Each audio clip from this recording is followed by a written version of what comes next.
trying to put my people, our people, in a position to where we can get financial freedom. And I'm trying to prove to people that it don't take a lot of money. I always got a couple rules. One, do your research into the company.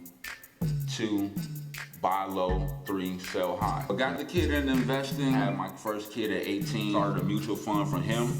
And then once I did that, I always had that in the back of my head of something I wanted to get into. Starbucks, Jumia, Tesla, Disney, Nike, fuel cell, plug power. I just got into it and just wanted to just share my experience with the people.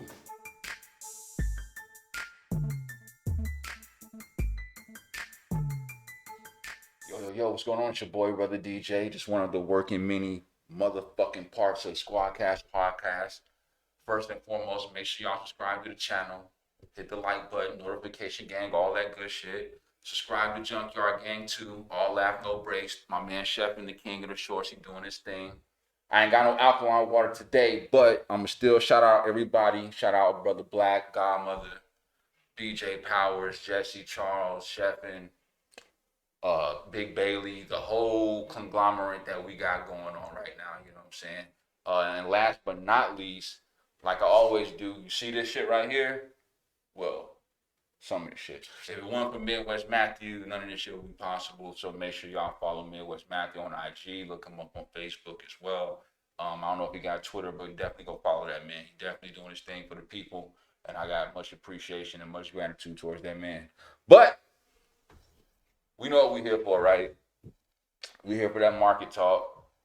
Sorry I've been away. The wolf been chilling. I know I've been reneging on y'all, but it's okay. We back. We good. So, I'm about to run through my portfolio, the one that I've been sharing with y'all since many moons ago. For all you non-believers that say you can't make no bread in the stock market, even if you got small money, big money, we all making money. It don't make a difference. So, with that being said, my current portfolio, Cisco, Tesla, Nike, CrowdStrike Financial, Apple, Microsoft, Oracle, Morgan Stanley, Starbucks, Disney, Tesla, Smith & Wesson, COINBASE, and last but not least, Robinhood itself. So that's what I'm working with right now as far as on the stock tip, you know, and on the cryptocurrency game, I still got Bitcoin, I still got Ethereum, I bought back into Ethereum Classic. I'm not going to cap on that. I bought back into Ethereum Classic. I mean, with it being sitting at $57.40 right now, I mean, it only makes sense to get in because one of my number one things I always say is you buy low and sell high. And then after that, buy the dips whenever you can. And right now, if y'all all know, the market is definitely been kind of volatile for the last couple of weeks. Right now, my portfolio is down just 1%. Not really too bad on a bad day in the market with it being so bad itself. But year to date, overall, I'm still up over 8%. So that's even with all the volatility that was going on, all the 10% corrections that was going on with the tech industry and so on. We're still up over or almost at 8%. So golf clap. Hey man, I hope y'all up too, for real. Because if y'all been listening, y'all should have been making some money. But with that being said, what I want to talk to you guys about, once again, is panic selling, all right? And actually knowing when to sell a stock, okay? Because most of the time, when you actually lose money in the stock market itself, it's because you actually sold the stock.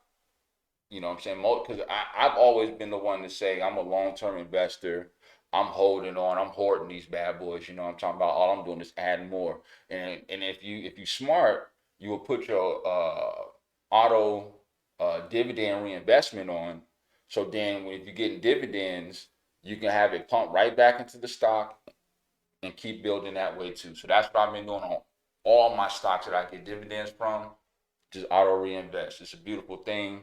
Shout out to everybody that's doing that. But with that being said, like I said before, the market's been super volatile. I know tech has been getting hit somewhat pretty hard. I know the financial industry itself, the banks, Wells Fargo, Bank of America, Morgan Stanley, so on and so on, has been getting hit pretty hard. Like right now, though, I mean, at the end of market today, I mean, Wells Fargo sitting at $44.26. That's a far cry from what it was 2 weeks ago. Bank of America sitting at $40.23. I mean, these are the perfect times right now to stockpile and load up on these type of stocks. You know what I'm saying? But when it comes to selling of the stocks, this is what you have to see. You have to see the trends, okay? If you notice that the stock just shot up real quick and then all of a sudden it just goes down and it stays stagnant, you're not really moving up, you're not really even going down, you're just there. Those are the ones that I would say you would get rid of. Those are the ones that I would say that you would have to sell because, as you can see, there's no growth. And if there's no growth, then there's no reason for you to hold this stock unless you're getting a dividend from them. Then that's something totally different. But if you're not, like a prime example right now, AT&T. AT&T is sitting at $27.21 a share, ticker symbol ticker symbol T, and they're down, just 1%, but overall, they haven't it's a far cry from what they were. I mean, they had a 52-week high of $33.88, but they got as low as $26.35, and like I said, right now they're sitting at $27.21, so they're almost kind of tinkering towards that 52-week low, and they've actually been stagnant for a while now. And the only reason why I haven't sold them is because of the dividend yield that they give. They got a 7.5% dividend yield, and that's one of the only reasons why I said earlier is the only reason why you would keep a stock like that if you're getting a dividend. And I like the dividend I'm getting from them. But I'm not even gonna lie, AT&T, your ass is on. You almost out of here. I'm not even gonna lie. I'm like, you got a couple more months to show improve, and then you might be up out of there. For all my people who bought into Robinhood, the platform itself, ticker symbol HOOD. Current stock price right now is $41.19. Look, this is a tricky one here because we all remember when Coinbase came out, the cryptocurrency platform, and how they was through the roof. Everybody was buying in at like 300 some dollars, whatever the case may be. And then all of a sudden it started to dip to where it is now, actually, which is in the 200 some dollar range. So I mean, it's a far cry from what it was like 4 or 5 months ago, 6 months ago, whenever it actually hit the market. And Robinhood is the same way. Robinhood itself is the same way. And this is for all the panic sellers out there. Just because you've seen the stock shoot up and then all of a sudden it's been shooting down, don't necessarily mean that you should panic sell. You got to give it some time. Because if Coinbase isn't a good example, I don't know what is, because we all know that Coinbase right now has actually been shooting up. It's almost, I'll get into that when I talk cryptocurrency on another show. But for all the people who bought the Coinbase and rolled that wave out, we're back on the rise, baby. And I can see the same thing with Robinhood. That's another reason why I'm not too keen to sell, even though I'm down about $16 in this particular stock right here, but that's really nothing on the grand scale of things, considering that I'm still up 8%. But don't panic sell on Robinhood. Don't panic sell on stocks like that to where you're just thinking, oh my God, they just keep buying down. I mean, keep dropping, keep dropping, keep dropping. What you should be doing is buying the dips, and then you should be working on your average cost per share.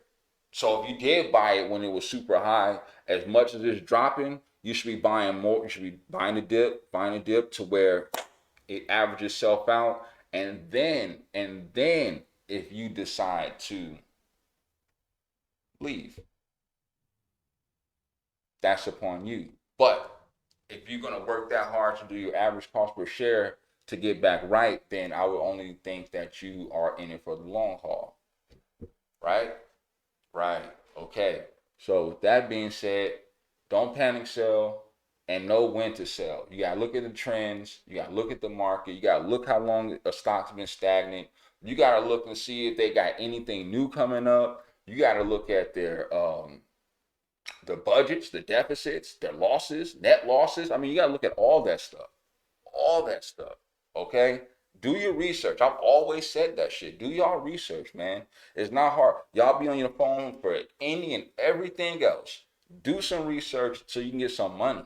Okay? I'm getting money out here in the stock market. Not only on this one, but I got WEBULL and a whole bunch. I talk to y'all about this all the time, man. All the time. Look, y'all gonna learn one day. We'll get it together. We ain't off that. We gonna get it together. But next time I talk to y'all, family, we're gonna talk cryptocurrency. We're gonna talk the state of cryptocurrency, where it is right now, how everything has been just down. I don't want to say down because the cryptocurrency has been fluctuating too. Last week everything was all good, but obviously this week a lot of red. But we'll talk about that next time. As I close out, family, shout out to all my squad cast members that's not with us, and y'all be safe out there. I love y'all. Let's get this money. Peace.